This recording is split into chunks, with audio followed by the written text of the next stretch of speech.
আজ আছি কাল নাই, বাহাদুরি করে কোনো লাভ নাই। আমার বিশ্ব নবী মক্কার ভূখণ্ডে এই কথাটাই বুঝাবার চেষ্টা করছিলেন বাবা, কিন্তু মক্কার বেঈমান গুলা বসতে চাইও চায় নাই। এ যুবক ভাইরা, যারাই নবীর সাথে বিরোধিতা করছে তাদের বংশে বাতি দেওয়ার মতো কেউ নাই, কিন্তু আমার নবীর বংশে বাতি জ্বালাবার লোকের অভাব না। কথা কন না কেন? এখনো পর্যন্ত বাক্কা শহর অর্থাৎ মক্কায়, মক্কার নাম বাক্কা ছিল। ইন্না আউওয়ালা বাইতি উযিয়া লিন-নাস লাল্লাযী বিবাক্কাতা মুবারাকান ওয়া হুদাল লিল আলামিন। এ মক্কার বাক্কা, বাক্কা শহরের আবু জেহেলের বংশের একটাও পাবেন না মিয়া। কিন্তু আলীর বংশের লোক এখন আছে না নাই? হুসাইনের বংশের লোক আছে না নাই? হুসাইন মাদানী রাহমাতুল্লাহ আলাইহি তার বংশের লোক আছে না নাই? মনে করতে হবে বাবা, পৃথিবীতে যারাই আল্লাহর বিরুদ্ধে লড়ছে ওরাই মরছে। কথা কন আরো জোরে। তার জ্বলন্ত প্রমাণ আমি আপনাদের সাথে দিয়ে যাই। মদিনা শহর থেকে যখন বেঈমান ইসলামকে উঠাবার জন্য 1000 বাহিনী লইছে, সেই বাহিনীগুলোর সাইজের কথা শুনলে আপনার চোখ বড় হয়ে যাবে, আশ্চর্য হয়ে যাবেন। এত বড় বড় সাইজ। উতবা, সাহেবা, মুগিরা, যাদের সামনে ওই জামানার 50 জন যুবক দাঁড়াইতে সাহস পাইত না। আবু জেহেলের ছেলে ইকরামা, যদিও পরবর্তীতে ইসলাম কবুল করছে, আলহামদুলিল্লাহ বলেন। এত বড় বড় বাহাদুর বদরের যুদ্ধে তার আসতেছে শান শওকাতের সাথে, এমনকি চিরতর ইসলামকে জমিন থেকে নিস্তব্ধ করে দিবে। নাউজুবিল্লাহ, আরো জোরে কর। মনে হয় পারছে? জোরে কর। কোরআন এখনো আছে না নাই? দুধখালি হাফিজে মাদ্রাসা আছে না নাই? এই দক্ষিণ দুধখালি হাফিজে মাদ্রাসা আছে না নাই? পুরান বাজার মাদ্রাসা আছে না নাই? কালকিনি আছে না নাই? গোপালগঞ্জে আছে না নাই? মুন্সিগঞ্জে আছে না নাই? মানিকগঞ্জে আছে না নাই? কিয়ামত পর্যন্ত থাকবে। কথা বলেন না কেন? ইনশাআল্লাহ বলেন। ইনশাআল্লাহ থাকবে। তো বেঈমান আসছে সাইজা গুজা বড় বড় যত অশ্বরোহী আছে, বড় বড় ঘোড়া সাজায় আসছে। আমার নবীর কানে কোরআন দিয়ে আল্লাহ বলে দিলেন, নবী গো আপনারা সময় নাই, কে অতি তাড়াতাড়ি রেডি হন। 1.5 বছর ভালো আরামে খাইছেন, আর খারাই খাওয়ান যাবো না। ইয়া আইয়ুহান নাবিয়্যু হাদ্দিজিল মুমিনিনা আলাল কিতাল। যুদ্ধের দামামা বাজায় দেন, বাজিছে দামামা, বদ্রে আমামা, সেই রেসা করি মুসলমান, ভয় নাই তোর গলায় তাবিজ, বাদা যে বুকে পাক কোরআন। কবিতার সাথে দেখেন কোরআনের কি মিল। হ্যাঁ, দাওয়াত এসেছে নয়া জামানার ভাঙ্গা কেল্লায় হরে নিশান। যখন এই কথা বলছে, বলতে দেরি আছে, নবী আমার বলে, আল্লাহ কেবল 1.5 বছর আইলাম, একটু আরামে খামু, একটু সুস্থির নিঃশ্বাস ছাড়বো, এই দেশের মানুষকে দাওয়াতে তাবলীগ শিখাবো। এর ভিতরে আপনি একটা ঘটনা ঘটাই দিলেন, যুদ্ধের দামামা বাজাইতে কইতেছেন, আমার সাথে কে কে যাইবো? নবী বলে, কেউ যাইতে হইব না, আমি আল্লাহ যথেষ্ট। আমার নবী বলে, আল্লাহ আমার কেউই লাগবে না, তুমি থাকলে হইব। কিন্তু নবী আপনি একটু দাওয়াতটা দিয়ে দেখেন, আপনার সাথে কয়জন পাবেন কোরআনের প্রেমিক, কোরআনের পাখি কয়জন পাবেন? নবী আমার সবে মাত্র ফজরের নামাজ পড়ে যেই কথা কোরআনে আছে, আল্লাহ পাক বলেন, ওয়া ইয গাদাউতা মিন আহলিকা তুবাব্বিউল মুমিনিনা মাকাইদা লিল কিতাল। সকালবেলা ওয়া ইয গাদাউতা মিন আহলিকা তুবাব্বিউল মুমিনিন, সকালবেলা আমার নবী যুদ্ধের দামা বাজাইলেন। নবী অস্ত্র বস্ত্র পরিধান করে রেডি। নবী শুধু একবার মুখ দিয়ে বললেন, কোরআনকে চিরতর স্তব্ধ করে দেওয়ার জন্য আপনাদের বিপক্ষে আসতেছে একটা অশ্বীয় বাণী আমার আল্লাহর পক্ষ থেকে, অদৃশ্য একটা শক্তি আমার আল্লাহ আমাদেরকে দিবেন, কিন্তু আমাদের বিরুদ্ধে একটা শক্তি আসতেছে, আপনারা কি তার মোকাবেলা করবেন? হযরত আবু বকর বুঝে লাইছে, আমার নবী কারণ ছাড়া কোনোদিন আমাদের ডাকে নাই। আবু বকরের মতো প্রেমিক এখানে আছে না? দেখা যাবে বাবা, কষ্ট হইতেছে আর মাত্র 8 মিনিট। তাহলে দেখা যাবে আপনার সামনে দিয়ে কেডা জায়গা জানি। আপনারা খুব ভালো মানুষ, ইনশাআল্লাহ বলেন তো। আমার নবী সবে মাত্র বললেন, কে যাবে ওদের বিরোধিতা করতে? হযরত আবু বকর বলে, হুজুর আপনার সাথে কেউ না গেলে আমি যাব, আল্লাহকে সাথে নিয়ে আমি যাব। ওমর শোনার পরে বলে ফেলেন, হুজুর কেউ রে লাগবে না, মক্কার যে বান্দর গুলাইতেছে সবগুলোর আমি চিনি। আমি ওমর একটা কাজ আপনার নবী জানা আছে? কি ওমর, কি কইতে চাও? নবী আমি অস্ত্র জমা দিছি আপনার কদমে, ট্রেনিং জমা দেই নাই। ওমর কয়, ওমর আমার নবী কয়, ওমর তুমি কি সে আসল রূপে আয়া পড়বা? দরকার হয় ইসলামের লেগে আমু পৃথিবীর শ্রেষ্ঠ মহামানবের কল্লা যদি কাটতে ওমর যাইতে পারে, খাত্তাবের পোলা। এই যে তরবারিটা কদমে রাখাইছি বাক্কা শহরে, আর হাতে নেই নেই, আপনি না করছেন তাই নেই নেই। আজকে যখন বলতেছেন লাগবে, ওমরের তরবারি আজকে খাপের থেকে বের হবে, নবী না বলা পর্যন্ত এই তরবারি আর খাপে ঢুকবে না, জীবন যাওয়ার আগ পর্যন্ত। আলীর একই অবস্থা। নবী আমার ফজরের পরে বললেন, আমার সাহাবীদের অবস্থাতে এইটা, আপনারা মদিনার সাহাবীরা কি করবেন? সঙ্গে সঙ্গে বললেন, আউস বংশের একজন নেতা দাঁড়ায় বললেন, নবী গো আপনি আমাদের সম্পর্কে কতটুকু জানেন আমরা জানি না। নবী আপনারে 1.5 বছর আগে আপনারে যখন এই মদিনায় এনেছি, সেই দিন জীবনে এই জানটারে আপনার ব্যাংকে জমা দিয়ে দিছি। ও নবী আল্লাহ বলেছে, কুল আতিউল্লাহ ওয়া আতিউর রাসূল। আল্লাহু আকবার। ইত্তেবা শুধু নামাজ আল্লাহর বললে হবে না, নবীর ইত্তেবাও লাগবে। ও নবী আমাদের জীবনটা আপনার ব্যাংকে আর আল্লাহর ব্যাংকে জমা রাখছি যেদিন আপনি হিজরত করে মদিনায় আসছেন। নবী ওই ব্যাংকের থেকে আপনি খরচ করবেন কেন? টাকা আপনার অ্যাকাউন্টে। আমার বংশের ভিতর 1250 নেতা আছে, সবাই রেলে আপনার পক্ষে যাব। আওয়াজ বংশের একজন নেতা যখন দাঁড়াই কথা বলছে, নবীর খুশি লাগবে না বেজার লাগবে?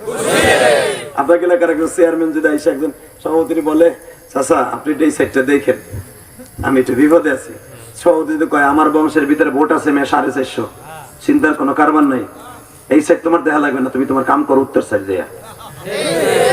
কথা কর না কেন? খুশি লাগবে না চেয়ারম্যানে? 5 লাখ টাকার খুশি হইব মেয়া। ঠিক আমার নবী তো মানুষ, যখন বললো আপনার কি চান, আপনার ব্যাংকে জমা জীবন। বাজানরে আমার নবীর আনন্দে চিত্তে আল্লাহু আকবার আল্লাহু আকবার বলে যেন আমার নবী মসজিদে নববীর ভিতরে বললেন, ওমর রে এই যে আমি নবী একটা লাঠি দিলাম, এই লাঠি দিয়ে সৈন্য বাছাই করতে থাকো, তার বংশে 450 মানুষ আছে, সবাই তো নিয়ে যাবে না। খাজরাজ বংশের নেতার এই কথা শুনে আওয়াজ বংশের একজন লাফ দিয়ে দাঁড়ায় বলে, নবী আপনি যদি একবার বলেন এই পাহাড় থেকে লাফ দিয়ে নামতে, আমরা আপনার জন্য জীবন দিতে রাজি আছি। আমার বংশে ওই রকম মানুষ আছে, নবী আপনার জন্য আমার জীবনটা উৎসর্গ করে দিলাম। নবী আমার মুস্কে হেসে দিয়ে খুশির আনন্দে আর ঠিক থাকতে পারে নাই। ওমর রে তুমি লিখতে থাকো, আর আমার শ্বশুর আবু বকরকে বলো মাপ দিতে ফিতে দিয়া সৈন্য বাছাই করতে থাকো, সবাই নিয়ে যাবো না, কারণ তারা যা আসতেছে অনেক সাইজ বড় বড় লম্বা, হ্যাঁ বগলের নিচে পড়ে থাকলে তো খালি কোপ খাইবো। কথা কর না কে? ডাল এমন এক কেতুরালির দিলেন, মাঠে নামে খালের ওই পাড়ার ওইবার দুধখালি, দক্ষিণ পাড়ার দুধখালি বইছে মগা মার্কা গাঞ্জা খোর, ওরা তো কোপ দিয়ে শৈল মাছের মতো গাইতে লে যাবে। কথা বল না কেন? দেখেন আমার নবী কত বড় কমান্ডার। আরে বেটা দুইটা নেতা হইয়া আলেমুল আমার গালি দেশে, এইগুলো পড়েই তো আমরা আলেম হয়েছি। একজন আলেম কোরআনের এলেম যখন বুকে ঢুকে, সে বাংলাদেশের সবচেয়ে বড় উকিল হয়ে যায়, জানেন আপনি?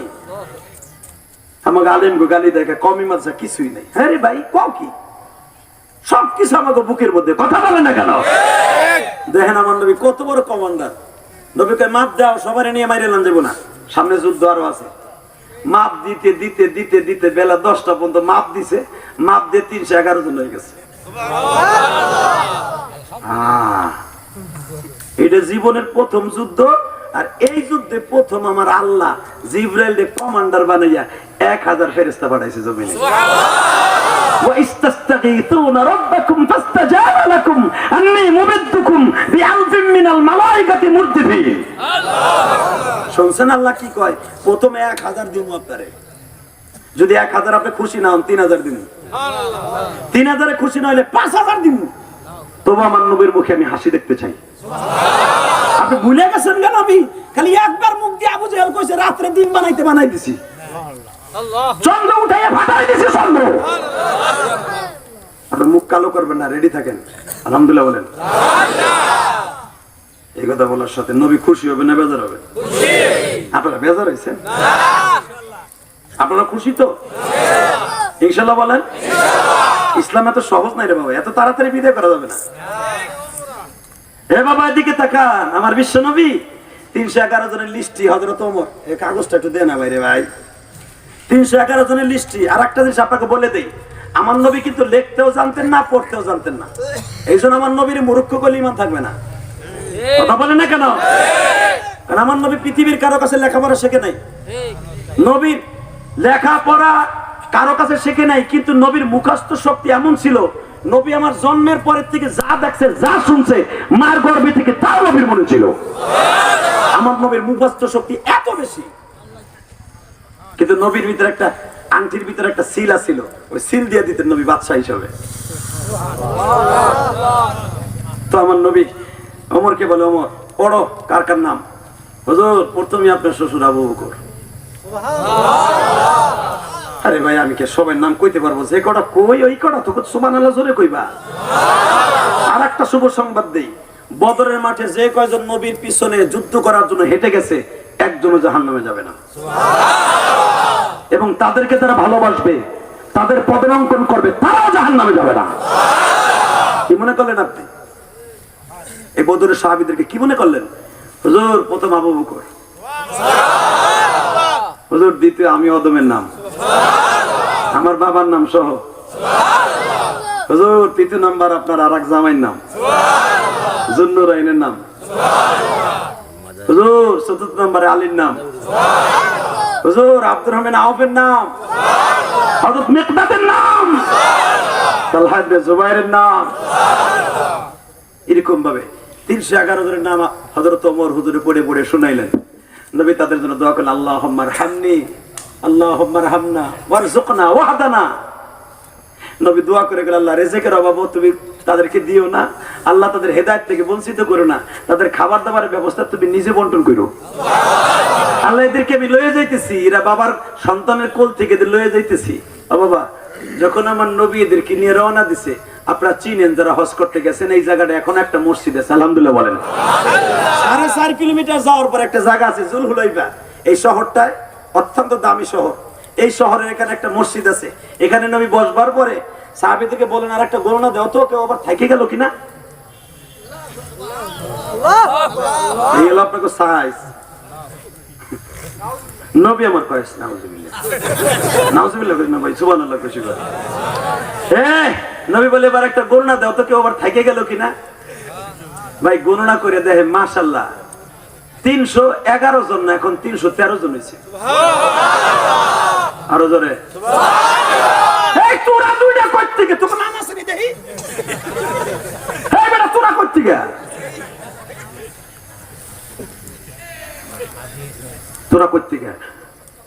আবু বকর আর ওমরের সেতা হাতা দেখে আরে কই রাহেন তো মুরব্বী মানুষ, আপনি আস্তে আস্তে কথা করেন, এত সেতা সিটি করেন কি?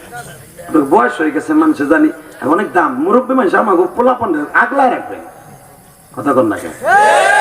অনেক মুরব্বী আছে মসজিদে পোলাপান চাচা আজকে তোরা বাইর করে দিলা ইফতারি তুমি বেশি বাবা হানকি করে দিকে। এই পোলাটা আজকে বাইর করলা, যেদিন পোলাটা আসার বয়স হবে তখন আর পাইবা না। 2 দিন পরে ইলেকশনের আগে তোমার সামনে ঠ্যাঙের বা ঠ্যাং দিয়া মোটরসাইকেল করে বই ওই ব্রিজে দুধকালি ব্রিজে খারায় বিড়ি টানবো। তুমি যে খেতার মুরব্বী, ও সাইরেনার দামও দিব না। যদি একজন কয়ে বড় তোর চাষা যায় তুই বিড়ি টানতেছ, তোর চাষা মসজিদে গেলে ক্যাটক্যাট করে, বাইতে গেলে ক্যাটক্যাট করে, ছাতার চাষা খারাপের একসাথ। এই জন্য বড়কে সম্মান করা, ছোটকে স্নেহ করা আছে না নাই? ছোটরে সম্মান করবার আর বড় খালি তো বড় খালি সম্মান পাইবা, কই পাইছো? কথা কন না কেন? খালি এখন সরকারের টাইম করছে ইফটিজিং হ্যাঁ সাথে আমার শাশুড়ি সে কাছে নাকি ইফটিজিং পোলা পানের দোষ দেয় মাইয়াটারে দামরা সেন্ডির মধ্যে ছাইড়া দিছো পোলা চোখ কই কালা চশমা লাগাই করবো নি মুসলমানের দুধ খালি পোলা পানি এত আব্দুল কাদের জিলানী হয়ে গেছে মাইয়া ছাইড়া দিছে অস্ট্রেলিয়ান গরুর মতো কি সত্য কইছে না মিথ্যা কইছে আরে ভাই আমাকে বাড়ি তো টাকার রেজিস্ট্রারি যখন দেখতাম ওই যে পপুলার স্কুলে তো আমি পড়ছি হাই স্কুলে আরে ভাই স্কুল যখন ছাত্র জীবন ছিল ওই সময় মেয়েদেরকে দেখতাম কি সুন্দর ঘন্টা দিয়া চলতো আরে হাও যে বলে ঘন্টা ছাড়া যাইতে পারে ওর বলে ডিমান্ড বেশি মার্কেটে চাচা হাইছেন না আপনি কি বুঝবেন আপনার বেল আছেন ইন্ডিয়া আপনার নাতির কাছে জিজ্ঞাসা কি টেস্ট লাগে ওরা দেখলে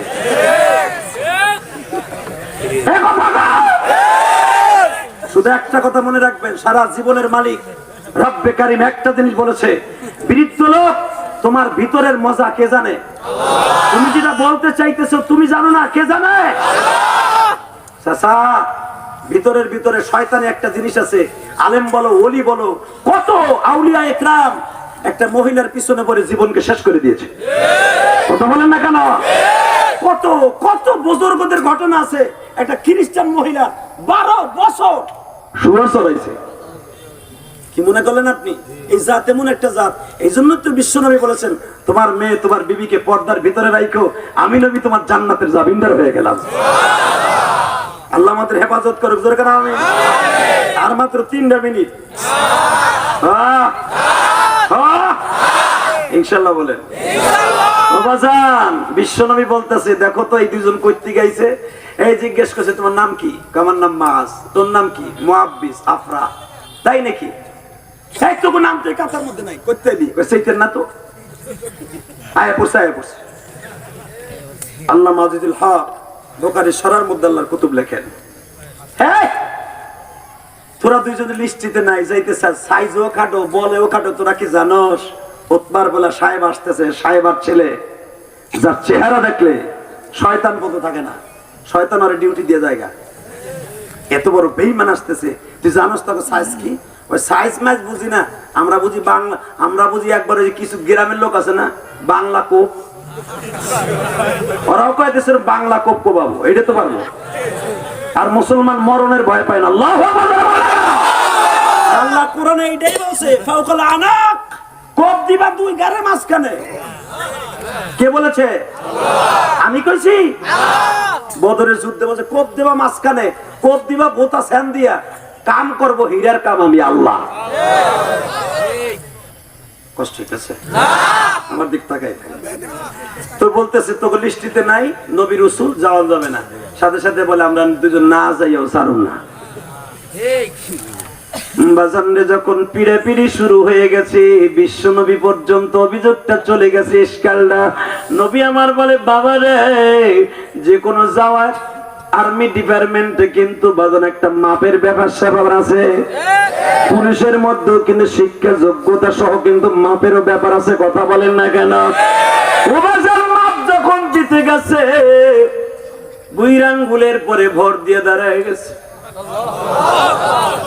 বুইরাঙ্গুলে ভর দিলে উঁচা হয় আবার পায়ের পাতা লাগাইলে নিচা হয় মাপে হয় না বড় বড় প্রবীণ সাহাবীরা বলে তোরা এরকম অভিনয় শুরু করলি কেন তোরা মাপে হস্তার সামনে যাস এবার বাদ দে দুইটা ভাই বলতে যে দেখেন গো আপনারা তো মাক্কি সাহাবী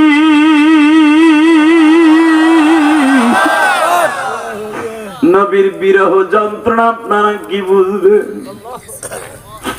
এবার নবী 1.5 পরে 2টা বছর এই দেশে আসছে আমরা জীবনে বিয়াও করলাম না এমনকি মসজিদে নববী ছাইরা কোথাও গেলাম না ও নবীর সাহাবী নবীর দেখলে ক্ষুধা লাগে না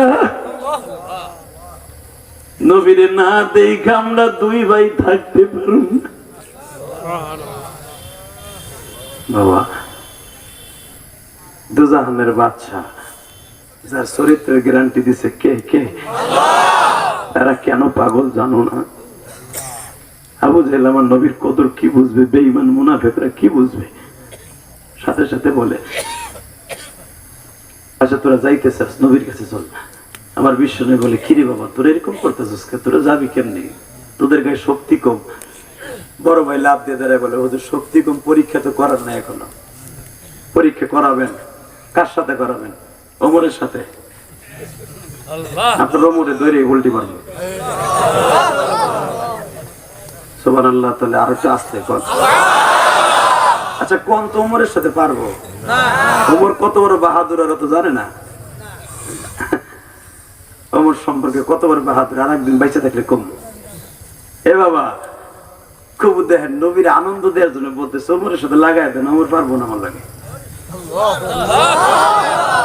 আমার নবী বলে আচ্ছা তুই ওমরের সাথে পারবি? হ্যাঁ পারবো। নবী বলে তোর আত্মায় জোর আছে, চল তোর অনুমতি দিলাম।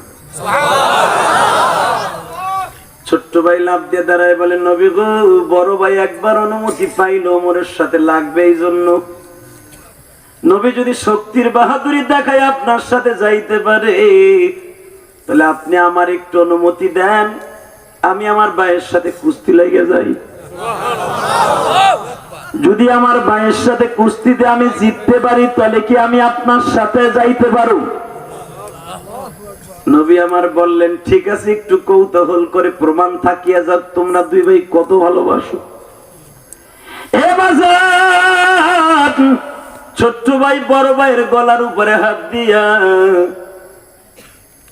দুই ঠ্যাঙের মাঝখান দিয়ে পাউটা ঢুকায় দিয়ে বলতেছে বাইরে আমি যদি সারাদিন তোমার সাথে কুস্তি লাগে আমি কোনোদিন পারব না। তুমি যত নবীরে ভালোবাসো আমি কিন্তু কম বাসি না। হিজরাতের সময় মদিনা গেটের ওইখানে দাঁড়াইয়া জাবালে আমি উসাইরের সামনে দাঁড়াইয়া আমরা দুই ভাই পণ করেছিলাম নবীজি জীবন দিতে হলে কিন্তু আপনার জন্য দিব গো নবী, যেদিন দরকার হবে সেদিন দিব। কিন্তু এত দূরত্ব দেওয়ার টাইম আসবে বুঝতেও পারি নাই। আমার বিশ্ব নবী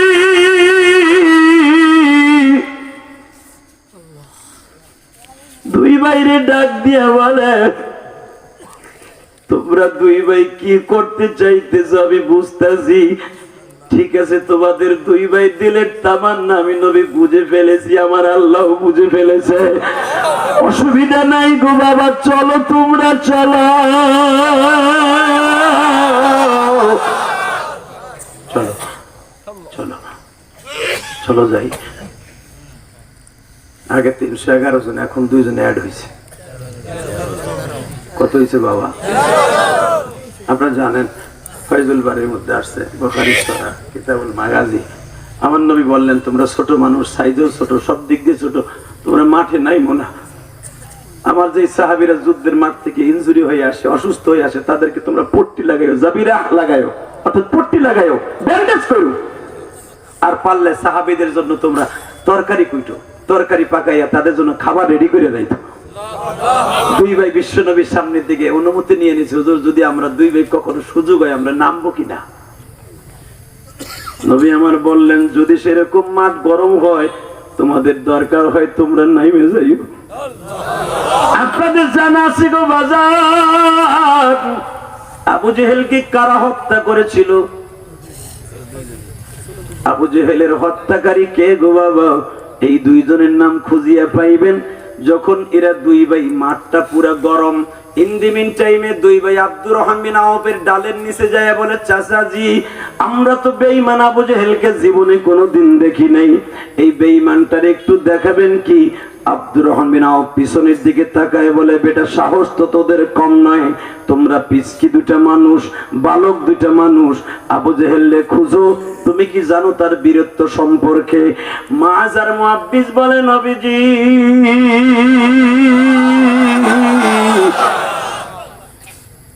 নবীরে ভালোবাসি বিদায় আজকে মাঠে আসছি।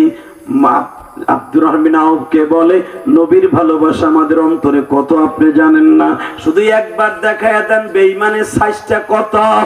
এ বাজান ডালের ছিদ্র দিয়ে আবু জেহেলকে যখন দেখলো আব্দুর রহমান বিন আওফ ওই যে আসতেছে বেঈমান, মাজার মুহাব্বিস পিছনে কলরিং করে ব্যাক করে বলতেছে, মা ছোট ভাই মুহাব্বিসকে বলে, বাইরে সুযোগ যায়, এই বেঈমান রে আর মাঠের মধ্যে টিকে থাকতে দেয়া যাবে না, টিকে থাকতে দেয়া যাবে না। এখনই সময়, এখনই সময়। কিন্তু আরে দরশাই করবে কেমনে, কোন প্রসেসে দেখা তো। মুহাব্বিস একটা কায়দা শিখিয়ে দিলেন, বাইরে মোজাকারা করতেছে দুইজন জিহাদের মাঠে, যুদ্ধ চলতেছে, দুইজন মোজাকারা করে বলতেছে, তুই ঘোড়ার পায়ে মারবি আর আমি ওর পায়ে মারবো। জোরে জোরে জোরে জোরে। আল্লাহ এখন আছে না নাই? আছে, আলহামদুলিল্লাহ বলেন। দুই ভাই তেমন আপনারা জানেন, বদরের যুদ্ধের সৈন্য সামন্ত কয়জন ছিল, তাদের কাছে অস্ত্র কয়টা ছিল, জেরা কয়টা ছিল যুদ্ধের, সবই জানেন। জেরা বেশি ছিল না, যুদ্ধের পোশাক, তরবারি ছিল মাত্র 6 খান, ঘোড়া ছিল মাত্র 2টা। এই হলো তাদের চালান সুতা। এর ভিতরে ওরা যে তরকারি কোটা বটি আছে না, এই বটিলে মাঠে নামছে, এই দিয়ে কোপ দিলে কি হইব? কিন্তু আমার আল্লাহর আগের ওয়াদা, ওয়াইস্তাস্তাগীথুনা রাব্বাকুম ফাস্তাজাবা লাকুম আন্নী মুবিদ্দুকুম বিআলফিন মিনাল মালায়েকাতি মুরতাফিন। যেই পাহাড়ে ফেরেশতা নামছে, এখনো পর্যন্ত সেই পাহাড়টা সেভাবেই দাঁড়িয়ে আছে। পুরো পাহাড়টা বালুকার ময়দান, 8.5 কিলোমিটার লম্বা পাহাড়টা। আমি গুনাহগার, বদরের মাঠে আল্লাহ 3 বার আমাকে নিয়েছে। আর বদরের মাঠের জাতীয় মসজিদে আমি ইলিয়াস রহমান জিহাদি একদিন মাগরিবের নামাজের ইমামতি করেছি। আল্লাহ আমার কপালে রাখছিলেন। ওখানে আমার মতো চান্দু কত খারাপ এসে ইমামতি চান্স পড়তে পারা তো দূরের কথা, যে বাঙালি ভাইরা আমারে নিয়ে গেছে বদরে, ইমাম সাহেবের আসতে যে কোনো কারণবশত দেরি হয়েছে, যে কোনো কারণবশত, আমি জানি না। আল্লাহর শুকর, আল্লাহর কসম করে বলছি, আল্লাহর জাতের কসম, আমার বাঙালি ভাইরা, আমি তো মুসাফির, মাগরিবের নামাজ রক্ত হয়ে গেছে, বদরের মাঠটা ঘুরতে ঘুরতে মাগরিবের রক্ত হয়ে গেছে, যেখানে মসজিদে আরিস, যেখানে ফেরেশতা প্রথম আমার নবীর পিছনে দাঁড়ায়া জিবরাইল আমার নবীর চাদরটা উঠাই দিয়েছে, ওই মসজিদটা নাম মসজিদে আরিস। আর যেখানে আমার নবীর লাশ গুলো এনেছিলেন 14 জন সাহাবীর লাশ, ওটাকে বলা হয় মসজিদে বদর। এই মুসলমানের বলা, আল্লাহ পাক আমার মাগরিবের নামাজের ইমামতিটা করার সুযোগ দিলেন। আমি তো ইমামতি করে এলাম ভাই, আমি তো আমিন আসতে কইছি, পিছনে তো আমিন হেরা জোরে কইছে।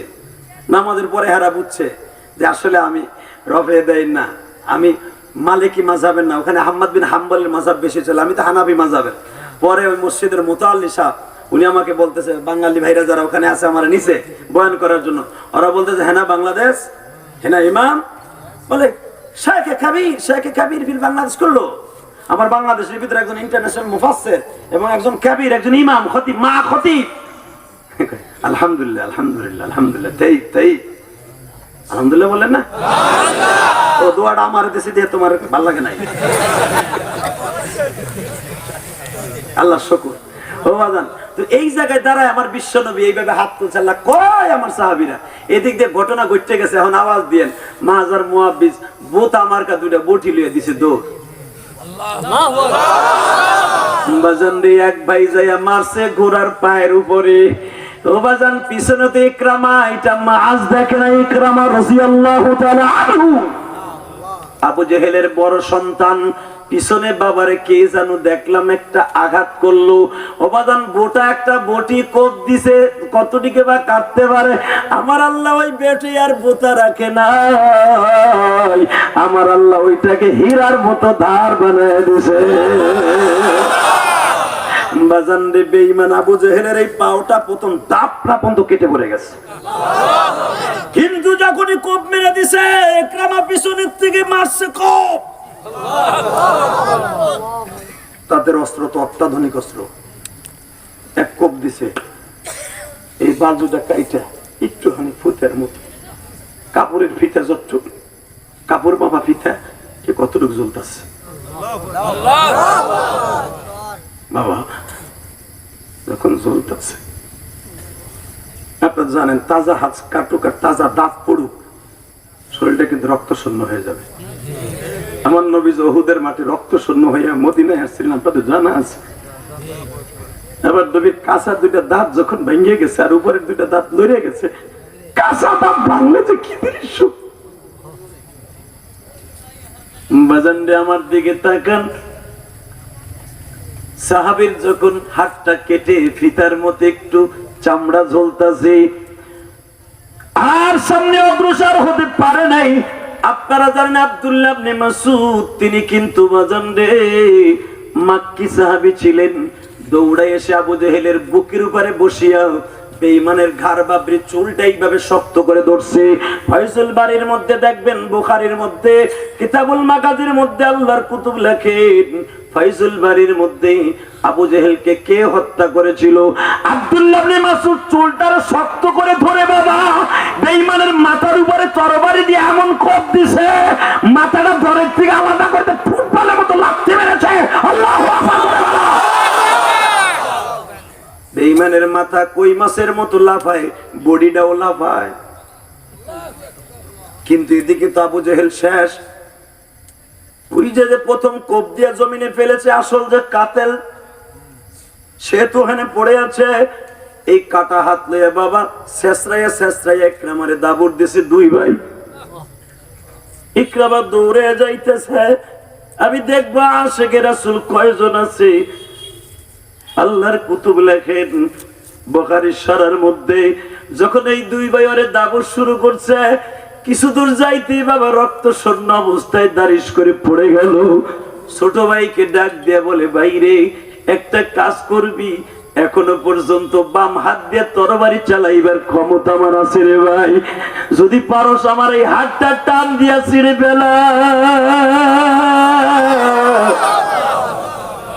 আমি এখনো তরবারি চালাবার সক্ষম আছি।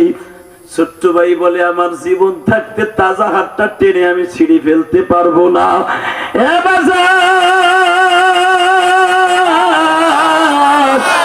আশিক রাসূল বলে, তুই পারবি না আমিও জানি,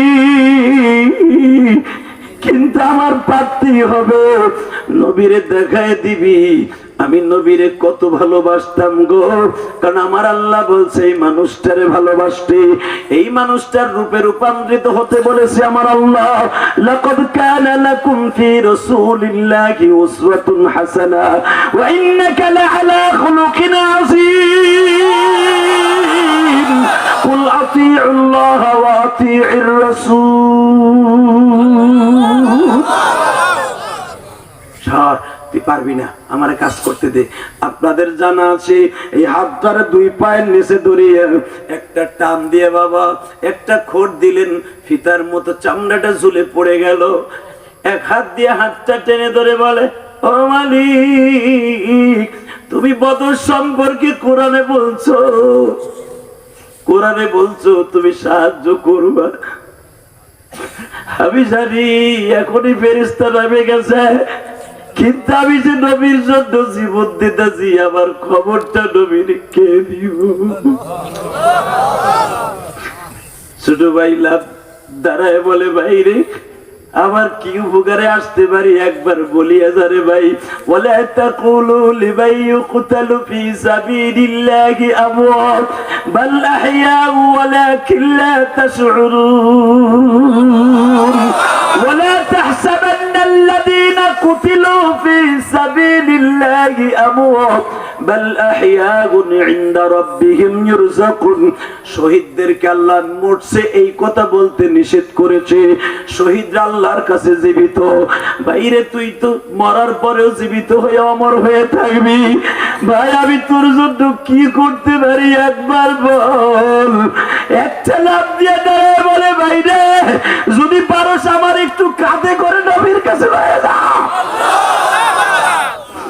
বাজারে ভাইরে কাঁধে করে যখন রওনা দিছে, রাবি লেখেন কিছু দূর যাইবার পরে আর যাইতে পারে না। বাজার যখন জমিনে, কারণ আপনাদের দেখছেন কিনা বদরের মাঠটা আমি গুনাহগার দেখেছি, মসজিদে আরএস থেকে প্রায় আধা কিলোমিটার উপরে হলো বদরের মাঠটা, যেখানে মারামারি যুদ্ধ হয়েছে। এই জায়গাটা আধা কিলোর উপরে বাবা বাইরে নিয়ে আসতে অনেক কষ্ট হইতাছে। এখানে একটা ভ্যালি ব্রিজ আছে বাবা, ছোট্ট একটা ব্রিজ। এই ব্রিজে দাঁড়াইলে মাখবারে বদর দেখা যায়। 14 জন সাহাবী যেখানে ঘুমিয়ে আছে, এখানে দাঁড়াইলেই দেখা যায় গো বাবা জান্নাতের মধ্যে তারা ঘুমিয়ে আছে। মাজ বলতেছে ভাইরে আর তোর মেহনত করতে হবে না, তুই শুধু আমার আখেরি সালাম দিয়ে নবীরে বলিস। এই মাঝের জীবনটা একমাত্র আমার নবীর জন্য দিছি, কোরআনের জন্য দিছি। কিয়ামতের মাঠে যদি আমার আল্লাহ নবীর সাথে সাক্ষাৎ করে দেয়, আমি যেন নবীর গাড়িতে জান্নাতে ওপারে যাইতে পারি। আমরা মাঝের মতো পারবো না, বিশ্ব নবীর ভালোবাসা তো অন্তর নিয়ে যেতে পারবো কি পারবো না? জোরে বলেন না, কা পারবেন না? ও বাজান, আমি ইলিয়াসুর রহমান জিহাদির জীবনে কিছু নিয়ে যাইতে পারবো না, তবে একটা জিনিস আপাতত নিয়ে যেতে পারবো। ওই যে সার্বিক কাউন্টার, চন্দ্রা কাউন্টার, কদমতলী চৌরাস্তায় গোলাম বাজার, যারা ঢাকা থাকেন তারা চিনেন। ওই সার্বিক কাউন্টার অধিকাংশ সইবার আমার সুপারভাইজার চিনে আমার মাদ্রাসা। বাবা, আমার জীবনে বড় আশা ছিল আমি একটা মসজিদ বানাবো। গতবার অক্টোবরের 1 তারিখ আল্লাহ মাকে দিয়ে মসজিদের জায়গাটা কিনেছি। 1,20,00,000 টাকা দিয়ে মসজিদের জায়গাটা কিনছে। আলহামদুলিল্লাহ বলেন। 20টা পয়সা আমি ইলিয়াসুর রহমান জিহাদি কারো কাছ থেকে নেই নাই। অক্টোবরের 1 তারিখ হাফিজুর রহমান সিদ্দিকীর নিয়ে এই মসজিদের জায়গা অক্ষ করছি। লক্ষাধিক মানুষের সামনে, তখন বাংলাদেশে কেউ ওয়াজ করে যে সাহস পায় না, আমি প্রথম ওয়াজ করেছি গতবার অক্টোবরের 1 তারিখ। কারণ তখন করোনায় কেউ পারে নাই, আমি পারছি আল্লাহর ইচ্ছায়। হাফিজুর রহমান সিদ্দিকীর সামনে, হাফিজুর রহমান সিদ্দিকও দেখেন দোয়া করছে, মসজিদের জায়গাটা অক্ষ করে দিয়ে অক্টোবরের 10 তারিখ কাম করছি। বাবা, কারো কাছে 4,000 টাকা নিয়ে 1 বস্তা সিমেন্ট নিয়ে কাম ধরি নেই। 6 তলা ফাউন্ডেশন দিয়া 2 তলা কমপ্লিট। আরে ভাই একটু জোরে কও না। নবী নিজে বলেছে, মান বানা লিল্লাহি মাসজিদান বানাল্লাহু লাহু বাইতান ফিল জান্নাহ। 31 জন রাবী থেকে হাদিস কানা বর্ণিত। এই যারা আল্লাহর ঘর বানায় দিবে, আল্লাহর ঘর মসজিদ, আমি আল্লাহ তাদের জান্নাতে ঘর বানায় দিব। কোন কোন রাবী বলেন এর সাথে মাদ্রাসা অ্যাড আছে। মাদ্রাসাও যদি কেউ বানায় দেয়, রসুলের ঘর, ওটা তো আল্লাহর ঘর, সেও রসুল বলেছে আল্লাহ তাকে জান্নাতে ঘর বানাই দিবে। কষ্ট হইতেছে না? টাকা নেই দিকে। এই পর্যন্ত আমার বাবা 2,68,00,000 টাকা চলে গেছে আমার নিজের এই ঘাম ঝরানো পয়সা।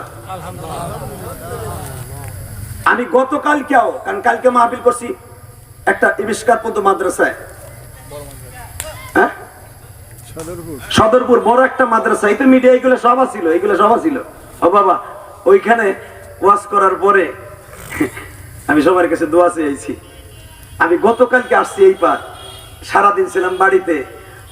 আবার আরেকটা জিনিস, মাগরিবের পরে আরেক জায়গায় দোয়া চাই আসছি। ও বাবা, আপনাদের কাছে আমি দোয়া চাই, শুধু আপনাদের কাছে 2টা পাও ধরে বলি, আমি মসজিদটা করার পিছনে আমার শুধু একটা ওয়াদা, সেটা হলো কি জানেন?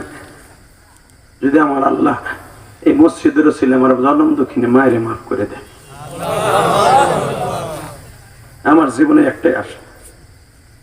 কারণ আমি আমার মা দুঃখিনীকে জীবনের শেষ প্রান্তে, জীবনের শেষ দিন, আপনাদের বহুতবার বলছি, জীবনের শেষ দিন যেদিন আমার মার সাথে আমার দেখা হয়, এই যে ট্র্যাকের ফতেপুর নাম শুনেন নাই? এই ফতেপুর গঙ্গারামপুরের ব্রিজের নিচে, এখন তো ব্রিজ হয়ে গেছে বাবা, এই ব্রিজের গোড়ে পুলিশ ফাঁড়ির এই পাশে আমার মা আমারে খেওয়া নৌকে উঠে দিয়ে জীবনের শেষ কথা বলছিল, ইলিয়াস রে আমি তোরে দোয়া দিয়ে গেল, যদি কোনোদিন টাকার মালিক হস একটা মসজিদ বানাইস, একটা মাদ্রাসা বানাইস। কোটি টাকা খরচ করে তো মাদ্রাসা আল্লাহ আমারে দিয়ে করাইছে, মসজিদে পর্যন্ত প্রায় 3 কোটি টাকার কাছাকাছি চলে গেছে। আপনাদের এই ওয়াজের টাকাটাও আমার মসজিদে যাবে গো বাবা, কারণ আমি এখনো পর্যন্ত 22 লক্ষ টাকা ঋণী। গতকালকেও 1,45,000 টাকার টাইলসের দোকানে দিয়া আমি এই পার গাড়ি নিয়ে রওনা দিছি।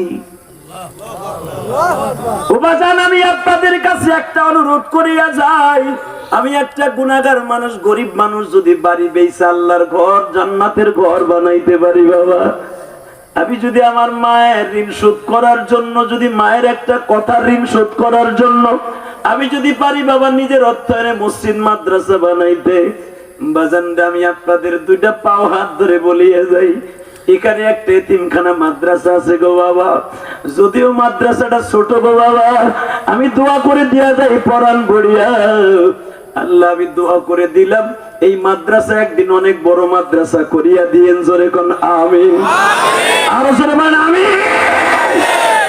শুধু একটা কথা বলবো গো বাবা, এই জমিনের মালিককে, দেয়ার মালিককে, নেয়ার মালিককে, আল্লাহর ঘরে দিলে রসুলের ঘরে দিলে কিন্তু কমে না, ঠিক না বেটে?